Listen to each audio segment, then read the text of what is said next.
Supreme court ने दिवाली पर पटाखों को जलाने और बेचने का प्रतिबंध को लेकर बड़ा फैसला सुनाया है।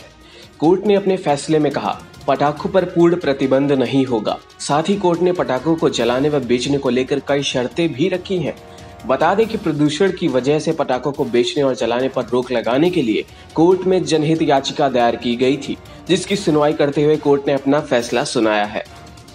इन शर्तों के बाद ही मिलेगी अनुमति।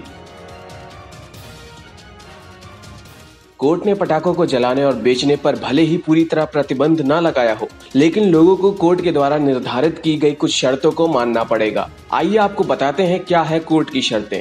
केवल वो लोग ही पटाखे बेच सकेंगे जिनके पास लाइसेंस होगा। कोर्ट ने ऑनलाइन पटाखे की बिक्री पर भी रोक लगाई। पटाखों में हानिकारक केमिकल का इस्तेमाल ना हो। दिवाली पर सिर्फ 2 घंटे तक ही पटाखे फोड़ सकेंगे। दिवाली पर पटाखे फोड़ने का समय 8 से 10 बजे तक ही रहेगा। क्रिसमस और न्यू ईयर पर सिर्फ 20 मिनट तक ही पटाखे फोड़ सकेंगे। 11:55 रात से 12 बजे रात तक ही पटाखे जला सकते हैं। पटाखों पर बैन लगाने की मांग की थी।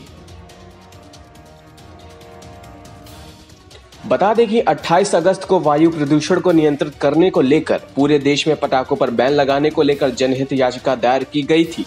इस पर सुप्रीम कोर्ट ने अपना फैसला सुरक्षित रख लिया था। कोर्ट ने पहले कहा था कि प्रतिबंध से जुड़ी अर्जी पर विचार करते समय पटाखा उत्पादकों के आजीविका के मौलिक अधिकार और देश के 1.3 अरब लोगों के स्वास्थ्य अधिकार समेत विभिन्न पहलुओं को ध्यान में रखना होगा। कोर्ट ने कहा कि संविधान के अनुच्छेद 21 जीवन के अधिकार सभी वर्ग के लोगों पर लागू होता है। पटाखों पर देशव्यापी बैन पर विचार करते समय संतुलन बरकरार रखने की जरूरत है।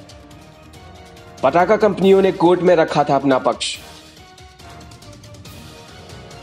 याचिका के खिलाफ पटाखा कंपनियों की तरफ से अपने पक्ष में कहा गया कि दिवाली के दौरान केवल पटाखे प्रदूषण बढ़ाने की एकमात्र वजह नहीं है।